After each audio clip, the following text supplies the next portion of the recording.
Starting, and we're live. Thank you And for we're tuning live. in to the True Progress Podcast. I'm David. We've got Parker. Hello. We've got Jacob. E- And we've got me. I'm naked right now. Are you guys naked? Can't say that I Not am. naked. Yeah, We're all going to be. I don't want to bring out any disturbing visuals. Oh no, bring them up. I wanna imagine every little bit. Oh, that's something that you want and no one else does. Well, we're all naked emotionally anyway, and we're ready to talk. What do you guys want to talk about today? Good intro. Fantastic. Best one yet, Yeah, for sure. yeah, for sure. Thanks. Well, the big news scandal this week is the whole thing with the top universities and the briberies from oh, someone's breathing a lot. Sorry, I'll move my mic. Yeah, from like from a lot of top rich people, celebrities getting their children into top universities.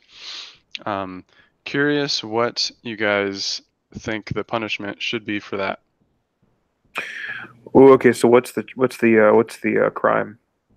So the crime is basically forgery of everything from SAT scores, or like helping cheat on the SATs, to photoshopping pictures of them playing different sports that they never played, or doing different activities that they never did, simply Yeah, to lie on their application to get into these universities. right. So I don't think that just simply saying, okay, you know, basically you're kicked out, is necessarily enough. I don't know, and I'm not sure where does the blame primarily lie? Is that primarily in the parent, or is it primarily in the child? I think it's probably with the applicant. With the applicant, so with the Yeah, child. I yeah, would I would argue that it's the parent. I mean, most of the time it's the parent who's pressuring the kid to go to this university they want to go into, and they're probably providing the money in some cases to, pay off the university to get them submitted or get them into the university, right? Right. Yeah. I can't. Yeah. I lean more towards it being the parents' fault, simply because they were the ones that. I mean, if I were the Oh, kid. were they co-conspirators? Yes. Yeah, Uh, it's kind of like the parents helped them. So I don't know if it's necessary. I don't know. It's probably case by case basis, as far as like if it was the child's idea, or if the parent was like, you're gonna go here regardless, and you're not good enough, so we're gonna make you good enough, and kind of leading that charge themselves, or whether the child was like, oh, please, mom, help me out. yeah, help me come up with a clever way of representing myself in this application that isn't true, but will be rewarding. Yeah. Uh, Well, because when I first heard about it, oh, bribes to get into top universities, my first thought was, okay, isn't that completely standard, right? Like, isn't it completely normal for rich people, to for bribe through. celebrities to go to top universities regardless of their test scores, simply because they're probably going to be at a later point in their life able to donate to that same school, Yep. or they're able to have it on their Wikipedia page so they can get PR, all that kind of stuff, right? Yeah. So, I mean, I thought that these top universities just let all the famous people in just because that's how it worked, and that a uh, a nice little donation here or there could help ease things along, right? So I just thought that that was normal, but I guess it was a little bit more involved than that, and it was actually in forging of different things. As far as punishment, I think a good punishment would to force the parents to fund a scholarship for um, for any of the other out college applicants that aren't as fortunate to have the money to get in. I think that would be pretty good, um, pretty good punishment, if not just being fined for that, you know. Right. Um, so at least the fine would be going somewhere. It would be like, you know, would help another student who is not as able to get in. Yeah, it's hard to say what punishment should be like. I don't know what would be appropriate here. Obviously, you know, if the student has been admitted, they should lose their. Well, I think they probably should have some sort of, um, I guess, a way that you could do it, like a practical way that you could punish them um, would be to sort of like place a hold against them for like a period of years on the college board so that they'll be prevented for like a period of years from applying anywhere. Right. And Can you enforce that as far as for all private universities, though? you can enforce it by because there is a platform that all private, that a lot of the, well, not all universities, but many universities. So it wouldn't, obviously, it wouldn't extend to anywhere he could apply. They probably could still get in to like a community college, but it would apply to probably, I mean, I think it would apply to even most state schools. And then you have like the like top 50 ranked like national schools, which would certainly be included in that. So yeah, I think like a period of years is what would be the best uh, punishment. Remind me again, how many of the Ivy League schools are publicly funded? Is it just one? I think they're, I think they all receive public Well, but I funds. mean, like, they're not private. They're public. Um, I'm not too sure well, off the top of my yeah, head. I'm not sure either. I'll look it up. Um, but So how did the scandal start? Like, what was the why are people bothered by this now? Like, what specifically happened? I don't know. I think that they were just caught like recently, and then they came out. They probably got. Obviously, it was probably reported to specific authorities or something, and someone from the media picked it up, and then it just went from there. Um, and I think that it's been like, yeah, it started as just like those as two big actresses, yeah, Lori Loughlin or something, Yeah, and she's the Full House chick. yeah, and So someone else. where did the Full House chick? How did she leverage her celebrity? Like how did that work out? Where I did, think it was with money. I think it was like with 500, oh 500. my I don't know, 500. I don't actually don't know the amount. Let me look that up. The I mean it's apparently quite a few, but yeah, the two like biggest ones I think probably are Felicity Huffman and Lori Loughlin are the two big. Fashion designer Massimo Giannulli, but Massimo is a popular fashion brand. yeah. She was released with a she was paying 500,000 in bribes to help her daughter get into USC, Jeez. and she was released on a $1 million bond. So, you know, if that bond were used as like a scholarship fund, that'd be This is great. Lori Loughlin you're talking about here? Yeah. Yeah.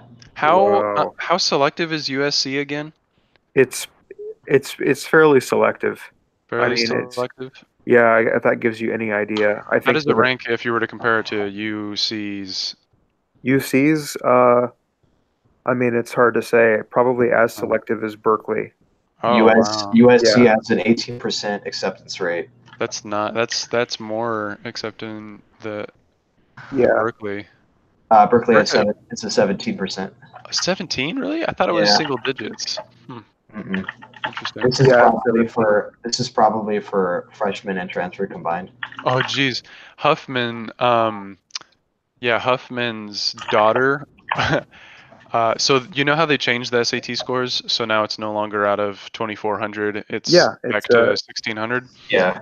Her daughter got a 1420 on the test, which was 400 points higher than taken a year earlier. Oh God. Wow. So yeah, it was like she increased 50% on the SAT. Yeah, that's a little bit suspicious. That's not smart. Yeah. Yeah, I retook the SAT and I got about That a 300 point difference. 300? Yeah, I got about when I first took it, I got like a 1660, and then I took it again with the new system. It would be equivalent to like a 1960. So, Gotcha. so that's not impossible, but um, yeah, I mean, I don't know. I mean, they could pay for the best tutoring. yeah. Or they what they do is they give the test administration a like note from a doctor that tells them that they need the most time available. Like so they basically give them bonus time by paying doctors to vouch for them because of a disability or something like that. So they end up having more time than most. So Whew. This is unethical to say the least.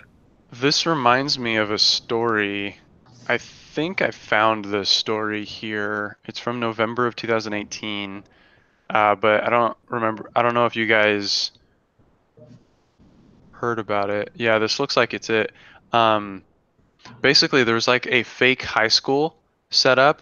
This is in, I think it's in, yeah, Louisiana. There was a school set up where basically they like were anyone who went there, no matter their background, no matter anything, was able to get into top schools.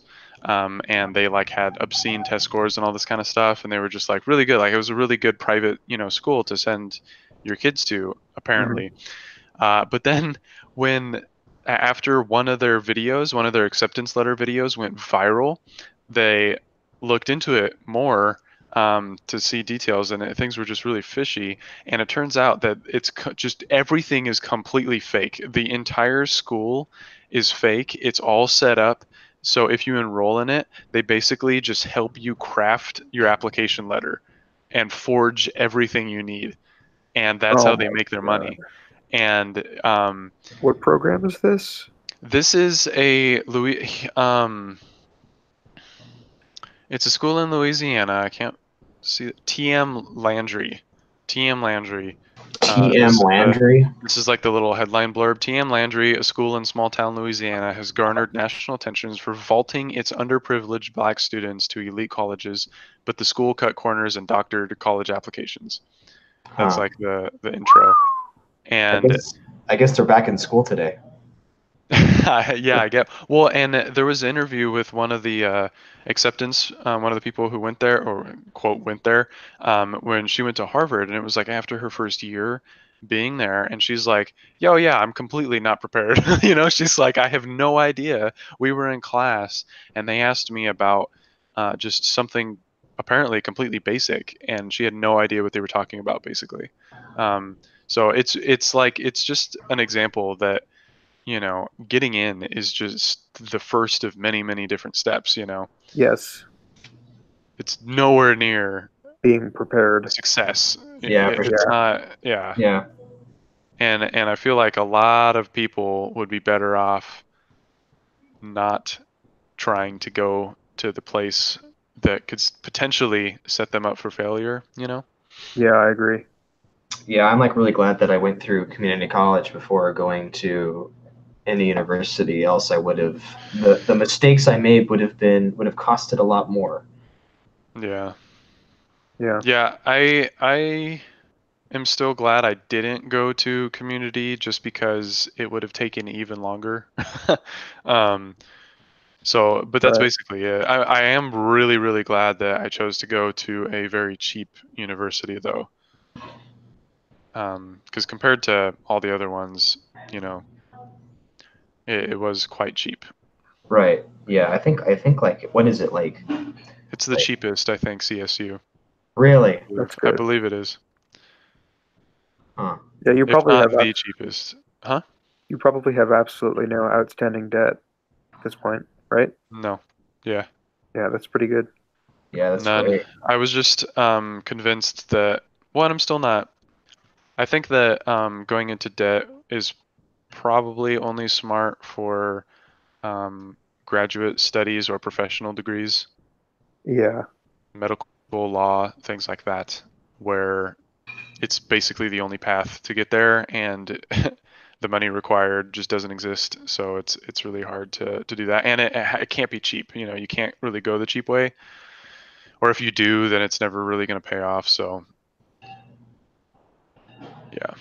Yeah, the price of college tuition is pretty absurd. You Oh, know. it's insane. Yeah, it's just like It is, yeah. it What really is. what do But you at this guys point, attribute that to? What do you think is the primary cause? What would you say is the primary cause for how much it has exploded? Just I mean, it's a complex. I don't know if it's really that. I'm not sure. I don't know where to begin. well, I know college textbooks. We can look at that. Probably like the businesses find it most profitable to sell like textbooks packaged with like these access codes that you can only use once, so that you have to keep buying their product every student. You can't resell the book, and all of the textbook prices are inflated for sure.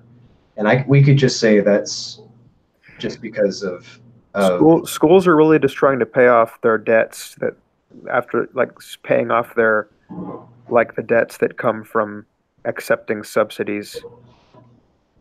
I think that's a pretty good I mean, that's an okay explanation for why it costs so much for the individual student. Accepting subsidies like what? Well, like it's not cheap to one, it's not cheap to like establish new departments, um, expand the school like physically, to add buildings to the campus, to add stadiums, um, to provide all of the resources and benefits that come with being registered at a university like that without accumulating quite a cost. I think it might just have something to do with everything that the university is trying to provide. Does that make sense? So should they maybe spend less money in providing those services? I don't know because because it's only at now at this point. Really, what's happening is at certain schools, at the really elite schools, what you're really paying for is not because at these elite schools, these schools provide all the resources that any other university provides. It's simply that you're paying for the privilege to go there. You're paying for the future benefit of having the degree from that school, which I mean, hopefully will pay off in the long term, depending on how you decide to use your degree. Um, So I found a chart yeah, from, I don't know what, National Center for Education Statistics. It's a .gov, so but it's some stats of how things have changed from basically it's here. Let me just share my screen. First, let me full screen that. Okay. Can you guys see this? yeah. Okay, let me make that the view. Okay. Um, so yeah, this basically breaks down from 2000, from like the 2000 school year, 2010 school year, and then 2014 school year. And this is for public universities. It looks like they spend the most on salaries, which has gone down. interesting. They spent the second most is benefits, which go up over that time period. Services go up slightly. Supplies basically have remained the same. And yet, I'm sure if we overlay percentage of tuition increase in the past 20 years, it'd be way more than this. Yeah.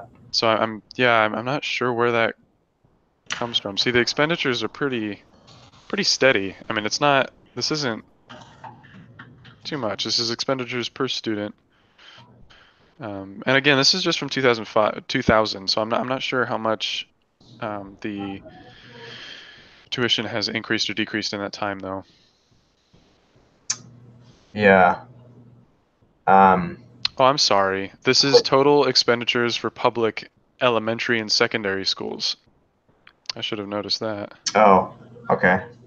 That makes more sense. Yeah, that does. I was kind of baffled actually by that result. I wonder if they have universities in here. So that's not a good sign though, that like that teachers are being paid less overall over time. Well, I mean, because if I were to guess, I would think that, and again, this is just a guess, I would think that the salaries of administrators Yeah, has widely outpaced the salary increases of faculty, yeah, which is just sad, yeah. terrible, Oh God, yeah, it's really bad. you know. I But just then again, it. Oh, I okay. just sent a You know, graph Parker, of cost of tuition. You can share Parker, your screen, by the way, if you want. I'd thought If you're about I'd thought about salary in general, but I hadn't thought about administrative salary. I'd only thought about educator or a professor's salary. Yeah, So that I knew the professor's salary wouldn't cut it. That wouldn't really account for much. But yeah, you're on the money there with the administrative salary point. it's pretty hard to find university budget graphs. I only can find s- like like the other one, you know. It's probably because you'd have to actually amass all of them together. You'd have to combine all of them, which is really a hard thing to do. But like, you know, private presidents of, you know, private schools make like millions of dollars a year in salary. It's just it's obscene to me. I don't know. And then they have faculty that make like 30,000 with PhDs, you know. Here's a graph of the increase of tuition costs adjusted for inflation from From the 71 70s. to Wow. yeah from the 70s up to so it goes from like average being like somewhere like 10,000 to 33,000 Hmm. in 2017, and Interesting. So this is that's my source for this is bestcolleges.com. Not sure. I think it's a pretty credible source. Looks like it. Anyway, uh, according to this, the where most of the funding goes is a lot of the funding goes anyway is to research and development. Which I don't know if that Really? makes sense. Yeah, Huh. yeah. With that, the for as far as research and development is concerned, the university that devotes the most to research and development is John Hopkins in Baltimore. Well, you know, putting the cost of research and development on the students is just ridiculous, Yeah, in my opinion. That's so stupid if that's the case that it's, you know, I honestly I think anything that's not directly relating to the student, you I know, agree. Yeah, and the well, student's I don't know if education I and having agree. them pay for it. I don't know if I agree because some students they go to the university because they want to participate in that research, and so maybe they should pay to be involved in that if they're undergraduates or whatever. their I mean, research expenditure is 2 million, I don't know. I think that you 5 should be million. paid for your labor, and if you want to provide labor for research at an institution, they should pay you. But yeah, then where do they get their money? I don't know. yeah, and a lot of the research that's done at university is like the subsidies that they get. I mean, it's all going to be like pharmaceutical companies or companies that are trying to get their drug out, right, or just like their message out, whatever the group is. So maybe like maybe students paying for some of that research is good for the university and their own independent. What I think is kind of funny is according to this chart here, none of the Ivy League schools are in the top 5 for what they devote for research and development. Oh, I believe that. I don't think that any of the top schools really are relevant. I think that they're just completely going Yeah, I agree with you. on Yeah, their status, and that's it. yeah, It's just the I prestige. That's yeah. it. It's just Want the to know? history. Yeah, yeah. Want to know who the top 5 is for research and development? Well, you mentioned John Yep, Hopkins. yep. So And sec what's 2 is University of Michigan. 3 is wow. well, actually, University of Pennsylvania is an Ivy League school, so yeah, that's 1. Sorry about that. And the I fourth, forget. The fourth is University of California in UC San Francisco. Oh, well, that's exclusively a graduate school, though, right? Yeah, Ah, is it? That, Okay. that would make sense. That would it's make sense, medical, yeah. I think. Yeah. I don't know. I don't know if it makes sense even accounting for that. But and then the fifth is University of Washington. It's where Joaquin went to school. Right. Yes. Yeah, it's pretty good. They devote about a 1.3 million. Yeah, I've seen to that they research. have a really, really big computer science program too. They do. It's a very good school. Yeah. Uh, and a lot of I mean it's a good school because they have good professors and well established departments Does that source across subject say matter. what metric by which it is measuring research and development, or is it simply just the costs that they spend on it? So they break it down a little further, but from what I see here, um, so they break it down. Yeah, all they give you. The only information they give you is how much they're spending on a particular area, but they get specific about what they spend the money on. Hmm. So it's not like science. So for example, for the University of Washington, science absorbs most of that expenditure. That's about 1 million goes to science, and very small sums go to engineering and other.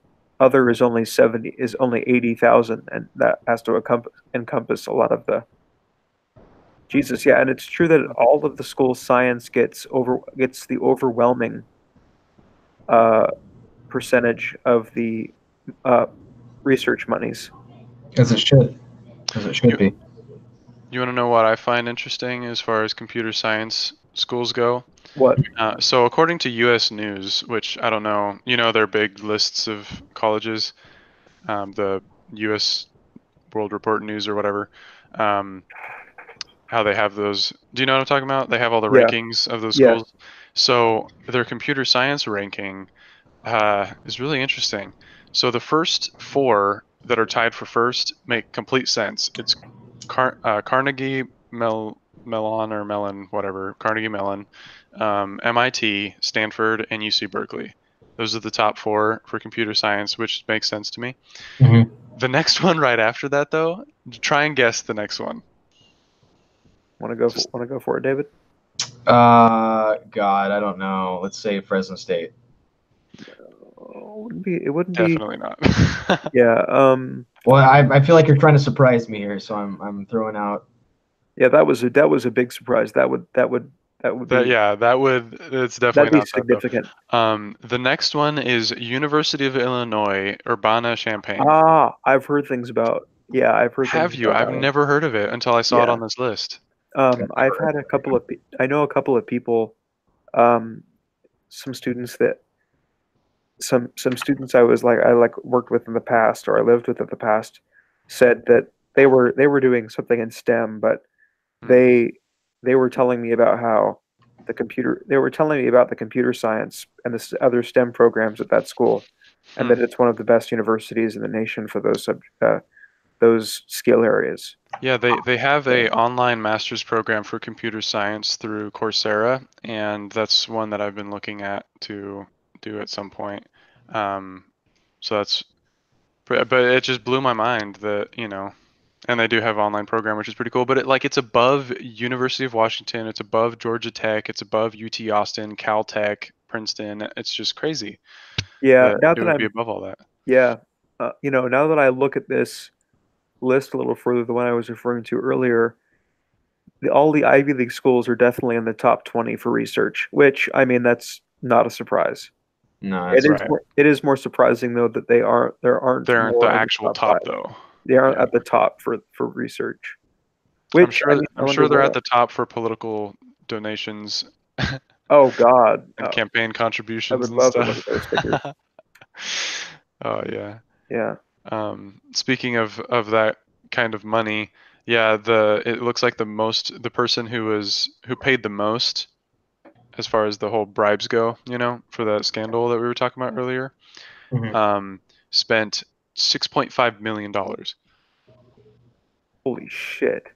That's ridiculous. It doesn't mention who. It just says that that's what one of the FBI special agents said was that they spent between 200,000 and 6.5 million to guarantee admissions.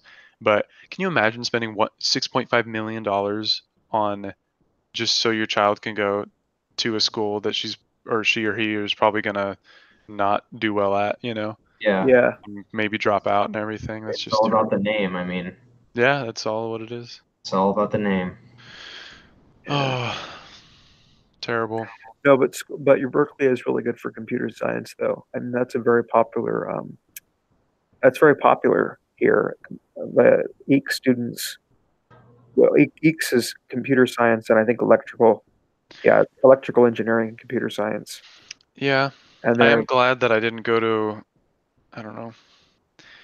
I would it's have felt tough here like an though. idiot there. It's really like it's an extremely competitive department too. Exactly. I would have hated that. Yeah. Yeah. Yeah, oh God, I would never do it. I think Yeah. that there's a nice balance. I don't think that you should be comfortably first, but I don't also think that you should just be completely left behind. You should be somewhere in the middle. I agree. Yeah. Yeah. Yeah. I I think. Yeah. I definitely agree. I mean, I think my classes in the department I'm in are like really easy. Like I feel like I'm not really challenged much at all.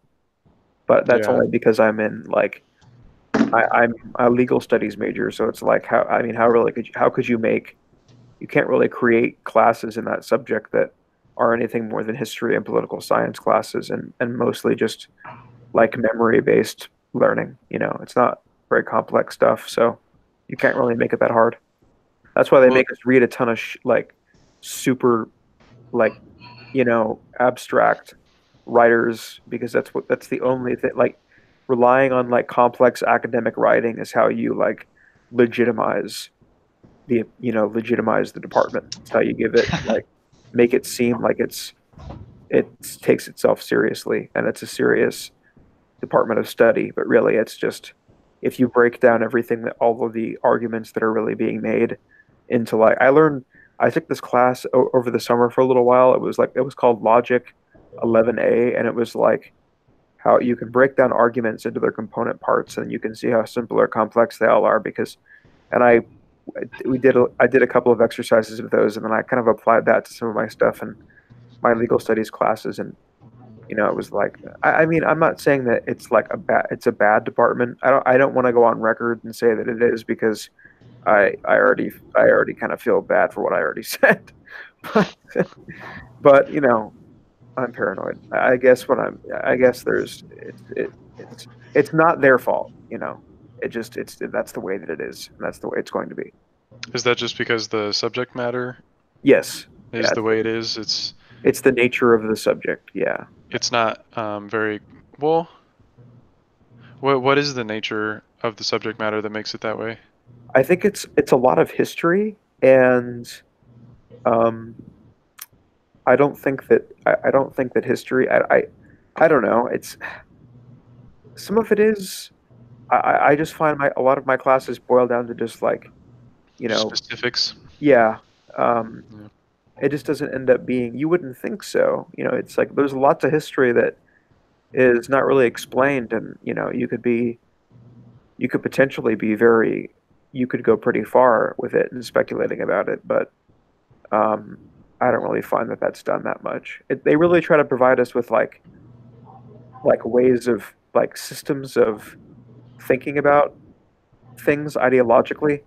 So, like in this one class I'm taking right now, the four liberal ideologies that we have are common law, republicanism, liberalism, and uh, progressivism. And so they try to set forth in each of the courses like a worldview or a like system of thinking about the same material. And it's all about how you can try to balance and compromise between different perspectives.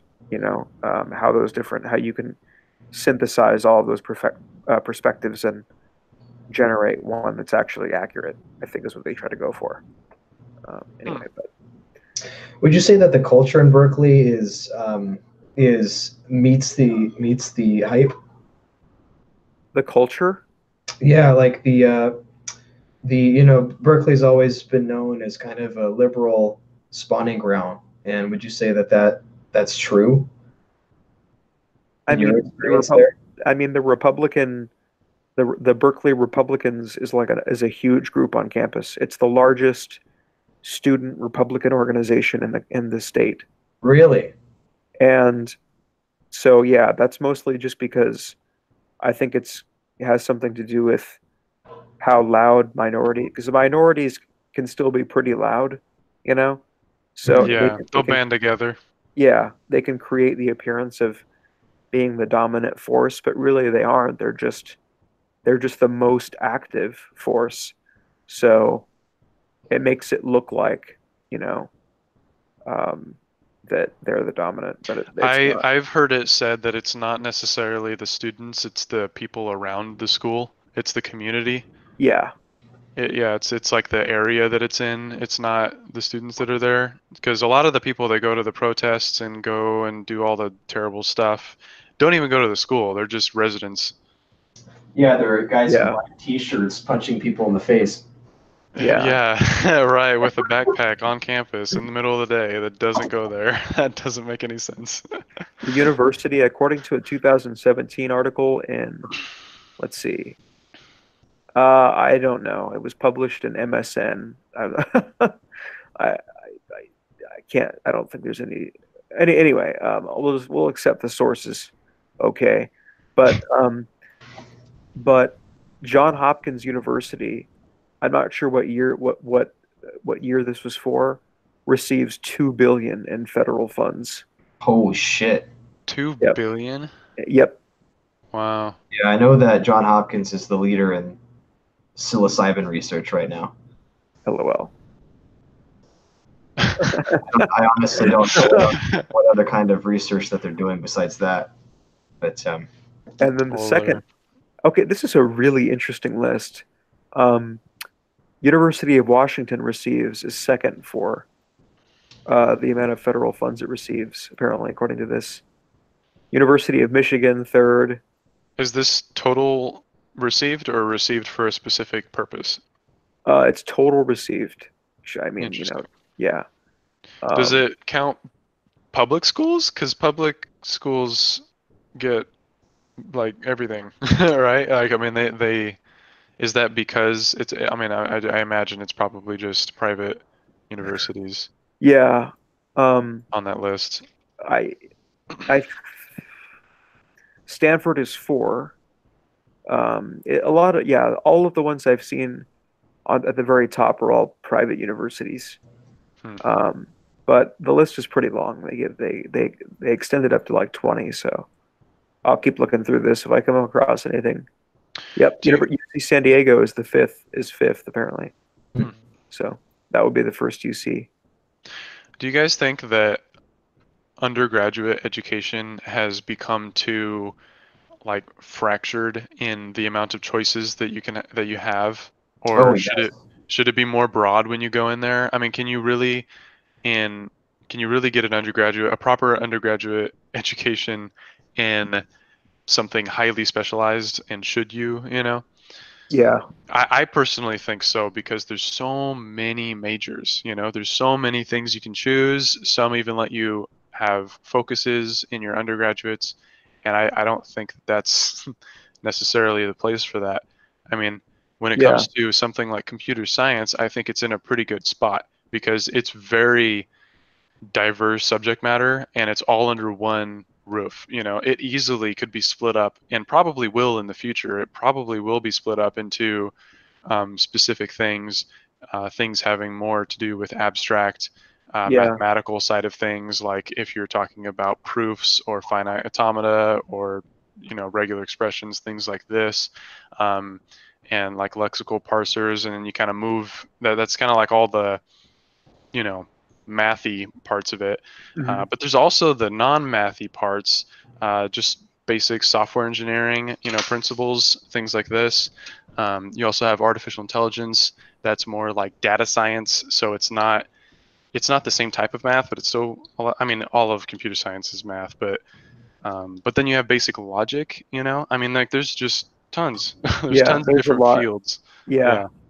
Um, I think that the way they do it in France is interesting. David, you might like might be able to pull something up on that. But from what I know about it, um, in France, you select your like general area of interest early, like in high school, like early in high school. And I think that this is true in Germany too, I think, is that in high school you decide, okay, I'm going the STEM path or I'm going general humanities path, like languages, like I'm going languages or I'm going math or math and science. Or actually, I think math is separate from science. It's like I'm going to go math, I'm going to go science, or I'm going to go languages, or I'm going to go history, or I'm going to go political science. And then that's all chosen for you pretty early. But you'd in like French universities, it doesn't get like if you're in history, if you've chosen like a history path, that would include a lot of probably like sociology, a lot of women and gender studies, a lot of the more specialized fields here. But it would encompass a broader base of information. Hmm. So it may get better. It may be general enough to be a good education, I think is what you're going for, is what I think it would be.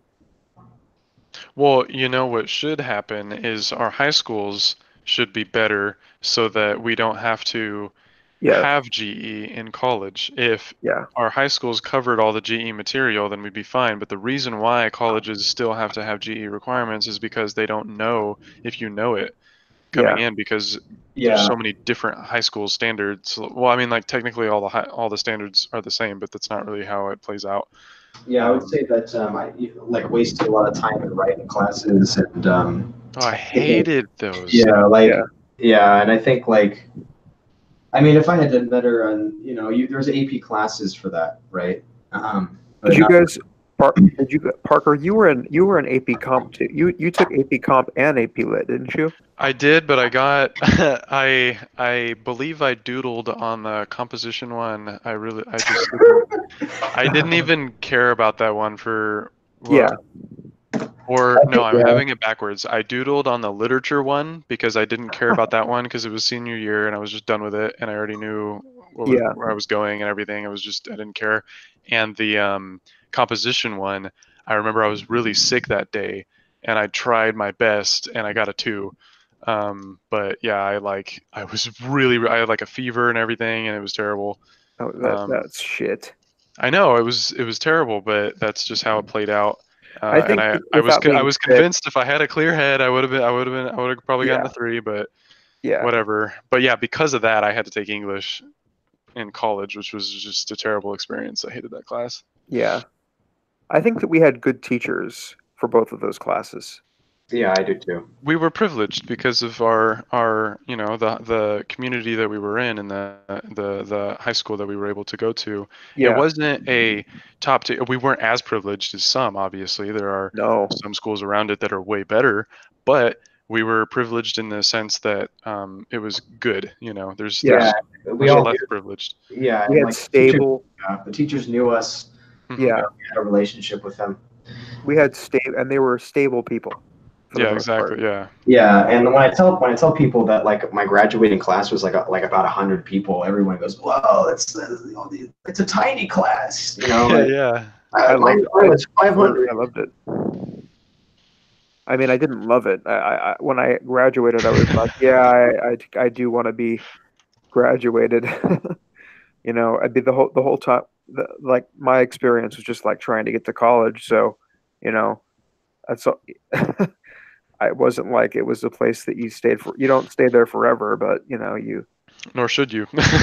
you have a good couple of years and then move on.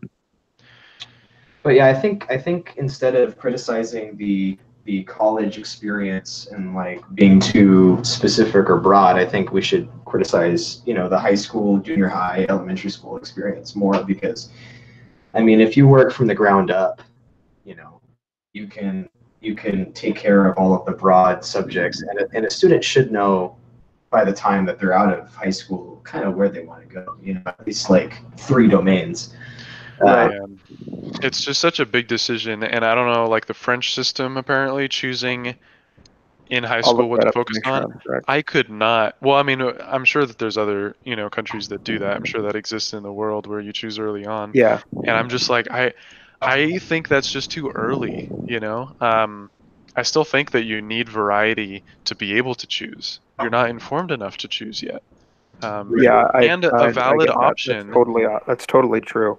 but what's also missing from a lot of, especially in the school system, is that you should be able to choose none of it. You should be able to say, you know what, I don't want to be super educated, or I just feel stupid in these classes and I want to do something else, you know? There And you needs should to be able to be do that.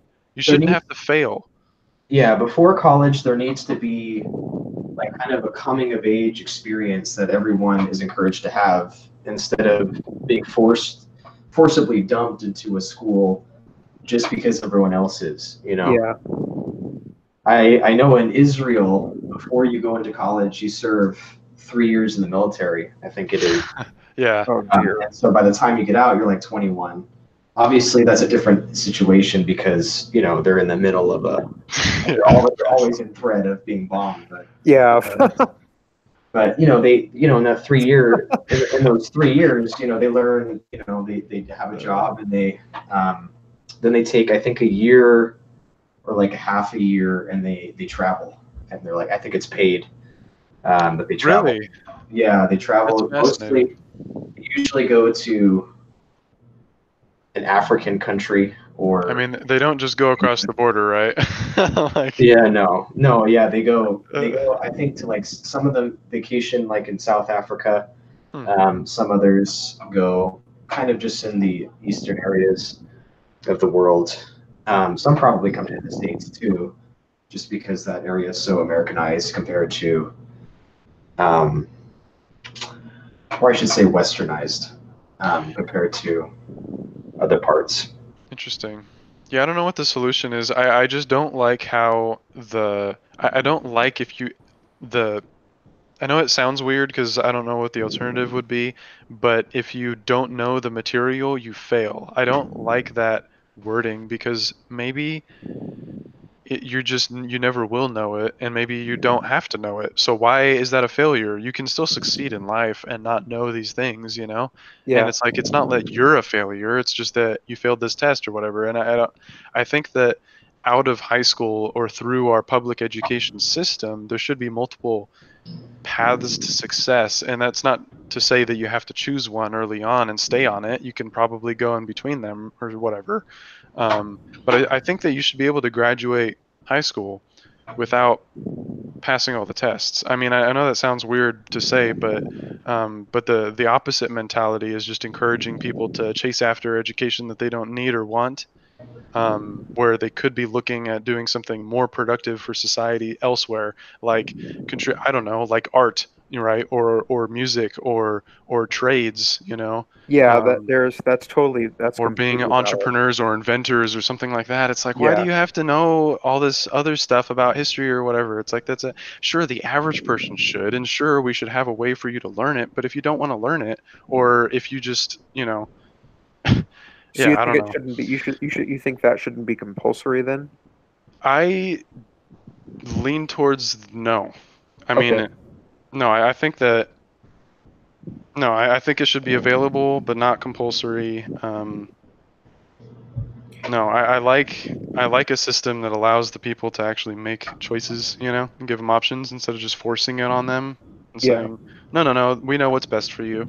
It's like, okay, but if I chase after what is best for me right now, I will go into debt in college. I might drop out, and then I'm just stuck in debt in a minimum wage job with payments that I can't make, you know, and it's just like what Yeah.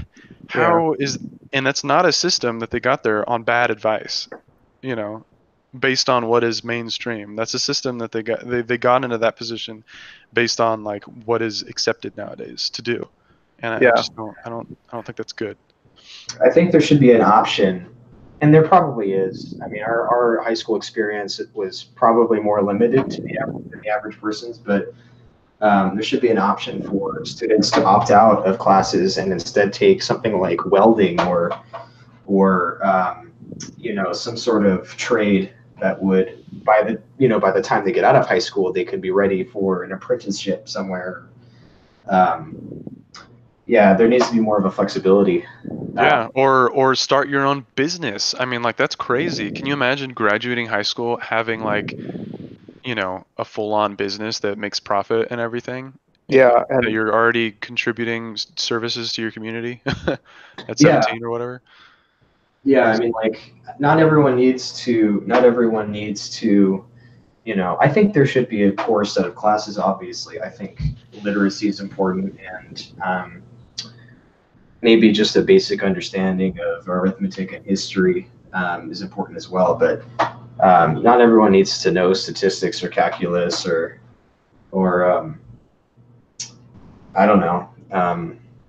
I can't really I think of the. I can't really even think of like the basic. It's just we just took English, right? English and mathematics. Oh my God. Well, and the amount of English is 4 absurd. I years. don't Yeah, have to take, well, but like, and then you take it every year before that in every year. So like by the time you yeah, graduate, you've taken 12 years of English and then you got to take it again in college. It's like, dude, I speak English.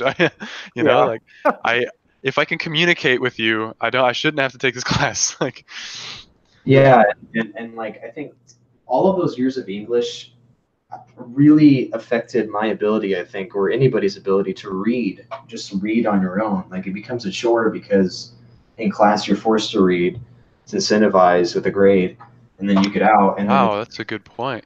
and then you get out, and it's like I don't ever feel like picking up a book. It's always something I have to force myself to do, and then I enjoy it. I remember when I was a kid, I loved reading. I loved reading. I read Harry Potter. I read the Magic Tree House. I read the Boxcar Children. I read Huh. Yeah, me too. I all like those those. things. Did you ever Uh, read Pendragon? no. Oh, I should have. Oh, I read there's like a dozen books or something like that, but yeah, I read those. It's I kind of like never. Harry Potter, where like each book is like a different year. Parker, you really got into Game of Thrones too. Yeah, that was like beginning of high school. But yeah, you're right. I'm just realizing that as soon as we got into high school and we had to read all these books, I just stopped reading. I was like, this sucks. Like, you know? Yeah, Yeah, wow, that's pretty good. Now I don't even read it. The only reading I do is like, either online it's Reddit. yeah, it's either yeah, it's either Reddit in or the I mean course of your own that research. shouldn't even count, but I think that reading discussions is actually possibly, I don't know, it's a different type of valuable that you would gain from reading, Well, yeah, it doesn't need to be a book. articles. It doesn't need to be a book. I mean, I've learned plenty of Yeah. things on Reddit. Just reading the articles and Remember that, like in AP Comp, we had to read that Geoffrey Chaucer I never read book any of the books in high book school. before. Oh I cannot gosh. remember what was the title of that book. God, let me look it up. I can't Or if I remember. did, I only read like half of it. I really blocked out all of the English classes. I could not stand them. They instead of just having English, why don't they do like I don't know, persuasive, like is it like persuasion is a whole class and you gotta, The Canterbury Tales. Oh, right. I never read those. I told Mrs. Lane. I don't remember. I remember just somehow getting out of it. They were, yeah, they. I don't know. We don't need to go into specific assignments in high school, but you know that like, oh yeah, reading, especially. Yeah, I mean, reading now that we're adults and we're exposed to all this like more challenging material. Reading is it's good to force yourself to do it. I think I'm not I'm not exposed to any challenging reading material. I mean, anything I get at work that I have to read is written by people who don't know how to write. So yeah, it's and any writing I do is documentation stuff or correspondence. That's the thing though. It's all just communication, right? And if yeah, you can yes. communicate on the level that you need to, that's fine. That should be all that's required. I don't have to communicate on the highest level to be able to talk to someone, or to do my job. It's just or be a contributing member to society. Well, I I think would say that being able to communicate yourself effectively is a very powerful weapon. I mean, it's like the most powerful weapon that you can have. Right. But any time, I don't know, anything that I know about doing so, I have gained not from my not from English class. classes. Yeah. It's from doing it, it's from communicating, it's from expressing myself. It's not, Yeah, which I mean, you could say, okay, well then that's a venue in which to express yourself, and that's a means by which some might gain practice or be introduced to that, and that makes sense. But I don't think it should be mandatory. I don't think. Yeah, we're more like I think human beings are creatures that prefer to act on instinct than on knowledge, if that makes any sense. Like Mhm. developing your own, like having experiences, you develop an instinct for how to do, certain things. And your that instinct is kind of what drives you, what operates in really any situation where um, you're both trying to manage to do something totally new and something which you can um, I guess like understand or plan. I don't know, but I would um, think that humans would be the least instinctual. well, that's the stereotype. I mean, not really a stereotype. That is what would arise from. I guess that's what am I trying to say? I need to simplify what I'm going for here. Brain work. Um, see what I can do most of the day is just evading me now. What were we even talking about? Oh yeah, that's right. We're talking about how humans are okay. Yeah, instinctual. Um, yeah, that's the idea that you would get from the notion that humans operate on the basis of like reason and animals operate on the basis of impulse or instinct. Yeah, that's what that convention would lead you to think. But So are you using instinctual in a different way? yeah, I think yeah, for sure. Okay. Um, like David said earlier, we learn through sort of just testing. Uh, I guess we can't foresee every possibility and plan for every possibility. So I mean, I think some are probably better at that than others. I think that's its own personality trait. But uh, I think most people learn through just sort of like putting their feet in the water, or and if it burns, you move your foot. You know, um, Yeah. so I don't know if that's really even relevant to what we're talking about. But Well, on that subject of testing, that made me think of scientific method, and then that made me realize that when I entered college, I had, if I'm looking at a science paper, whether it's like an abstract or, a results section or something like that, oh my gosh, it was just gibberish, absolute oh, gibberish. It science. You made mean like no sense to me. scientific abstracts? Those Yes. yeah, those are those Like are the the first sentence is like, okay, cliche. that makes sense. And then it just devolves into some other language, Jargon. Yeah, just complete jargon.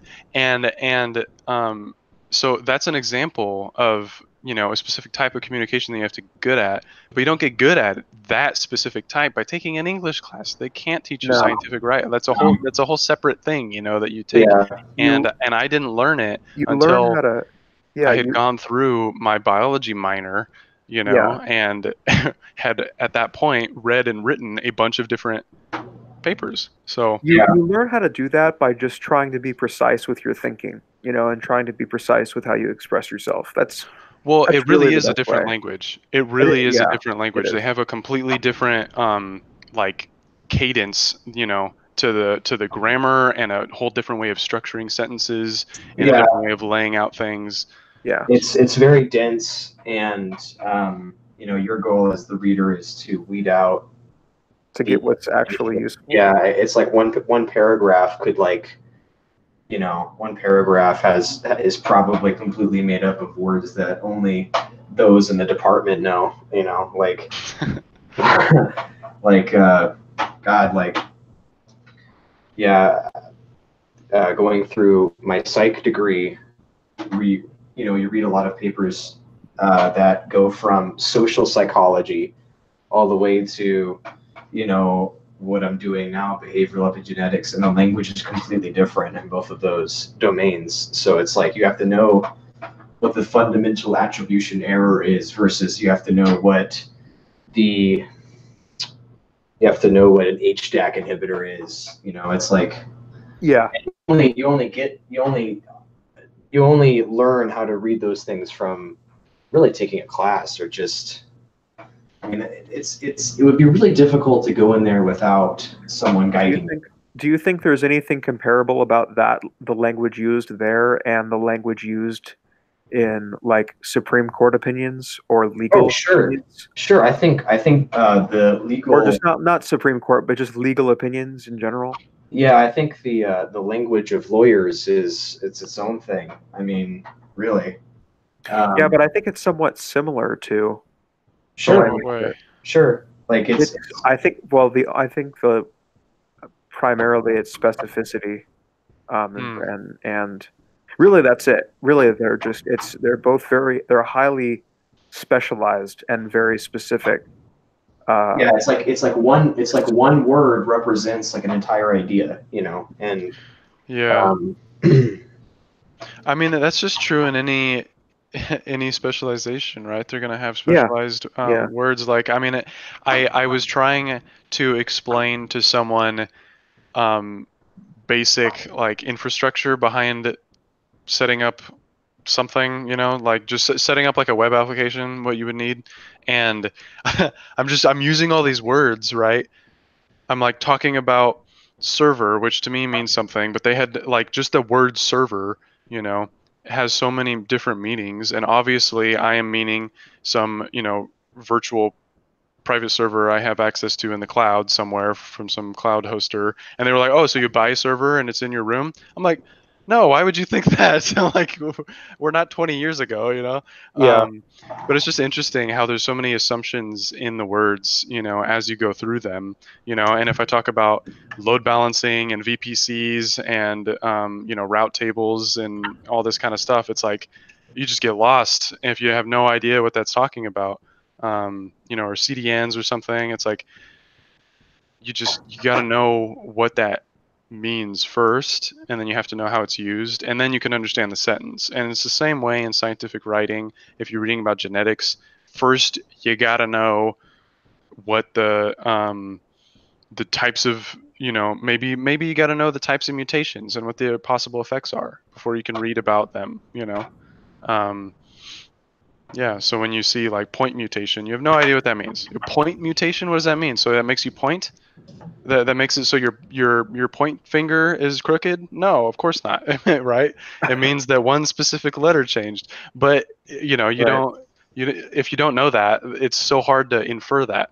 Yeah, So, yeah, and there needs to be more. There needs to be like, especially with some of the scientific research, and there is a movement to push the research out to the common people, but there needs to I be, don't I don't know if that's necessarily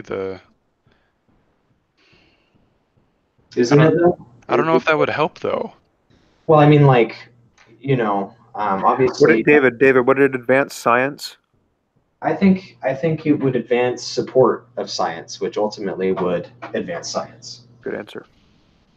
Um, Mm. so I I don't think, know. I don't know if it would really advance support of science, but I mean that's your I position. think that people would see words they don't understand and be more skeptical of it. no, what I'm saying is just lose the jargon and Oh, I present, see. yeah, present the ideas in a way that are palatable. Because, like, for example, I was just reading this paper about, Then yeah, it would advance science for sure. yeah, Hmm. it's like, and like reading a paper over and over again, a scientific peer-reviewed article, it's frustrating because you get caught in like these little details, and you lose the big picture. But like, I could tell you the big picture without even looking at the article of what I've learned, and obviously that's probably what science journalists are for, scientific journalists.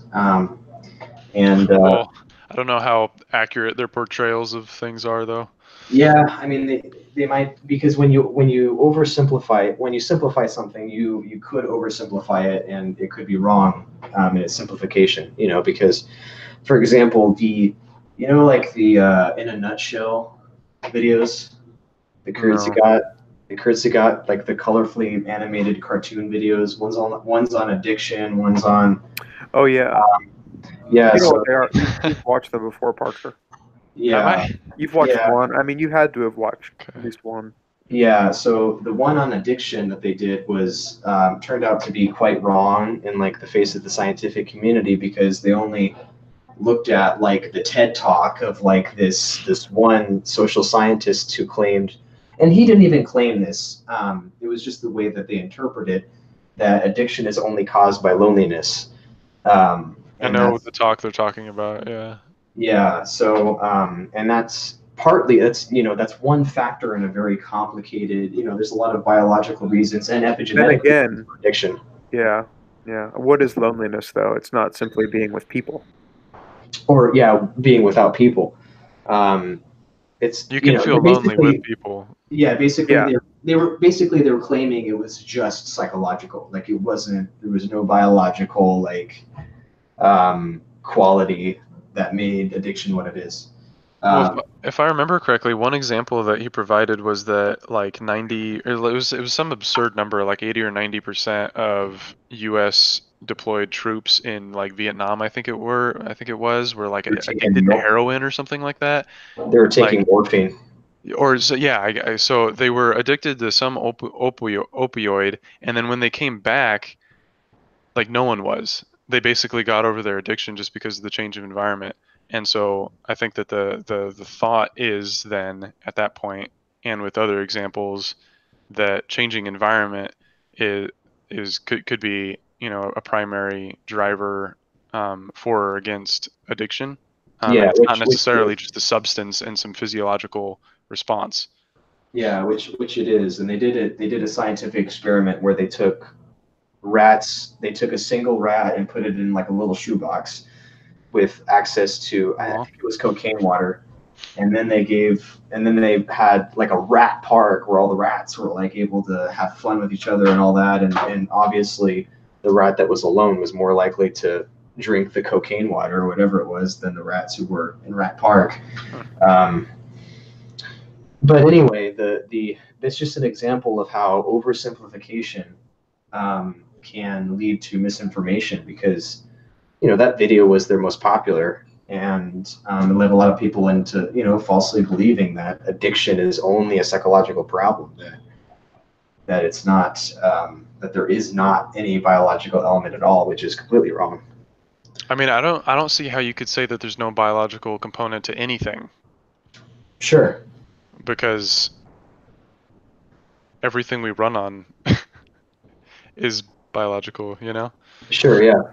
Like I remember there's some documentary about I'm trying to remember it was the Scandinavian countries. Uh, they were interviewing researchers in the Scandinavian countries about basically, you know, they were like gender researchers, and one side of the researchers were arguing that there was no biological component to um, your gender, and that it's completely a construct of your experience and the social stuff and all that kind of stuff, and that your choice is not driven by biology, like what kind of brain you have. Mhm. And there were other researchers that they were interviewing that would just laughed at that, and they were like, okay, then why would the same forces acting on your body not act on your brain? Like why would evolution only work on your body but not work on the brain, and it's like, and not shape behaviors? And I just thought that was like just such a small thing to say that just completely you know explains so much about yeah, any behavior we have has been shaped. It's been somehow shaped, and it has some type of root somewhere in our brain that is again shaped in some way by evolution. So it absolutely has an effect. It may Are not you be a what. are you telling me that I don't have free will? Is that what you're implying here, Mr. Parker? I'm not implying anything about free will.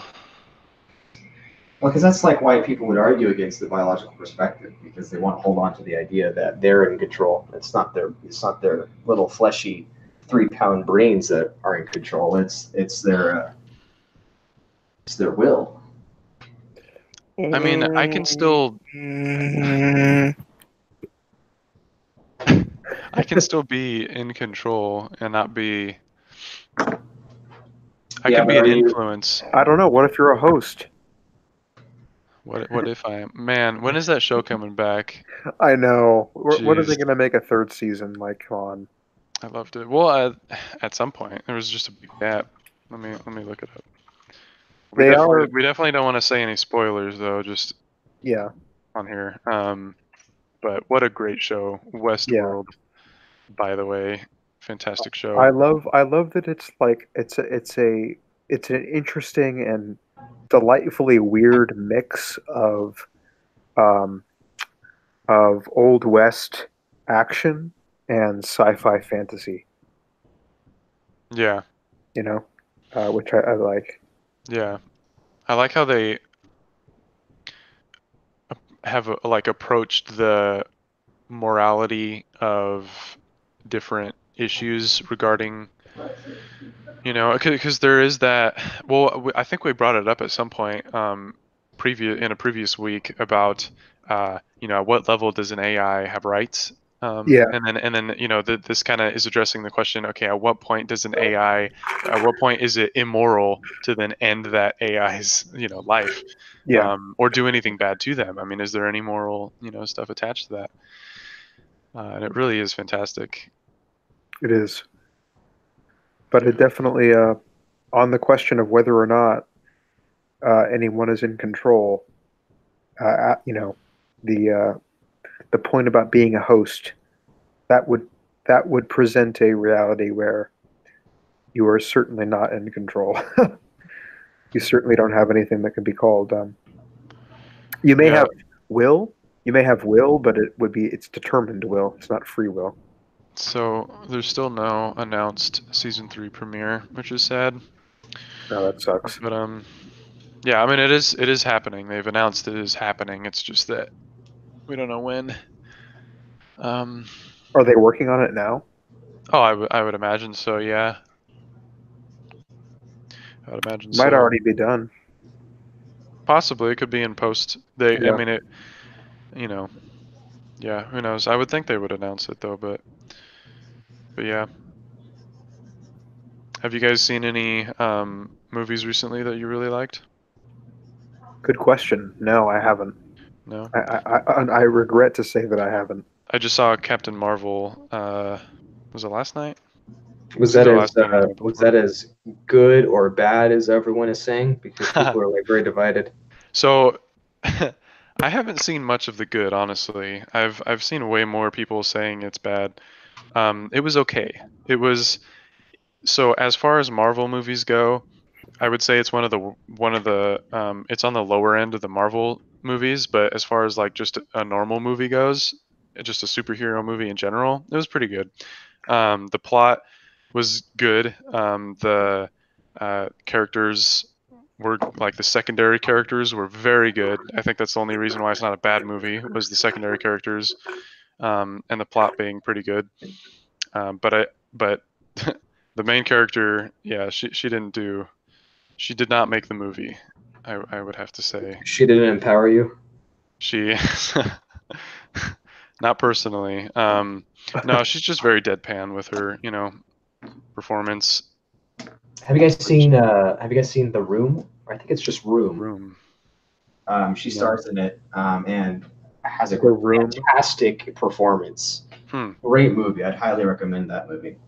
Yeah, I'm Uh, not I'm not sure if it's a decision, if it was a decision on her part or maybe the director's part to have her be, because her entire, like the whole point of her character is that she's like sticking it to the man, like she's like not being the person that everyone wants her to be. She's being her own person, It's like kind of an independence thing. but Um, in being exactly the opposite of what everyone wants her to be, she lets others determine what she is. like Oh, yes. someone on Reddit had a comment that was pretty good. It was like, um, they told me not to be emotional, so I instead, like, I don't know, got like I'm being myself when myself is some superhuman that can do literally anything. It's like, okay, that's not really helpful for the average person because I don't have superpowers, you know? Yeah. So yeah, it's just kind of a weird message for a superhero to have. I don't know.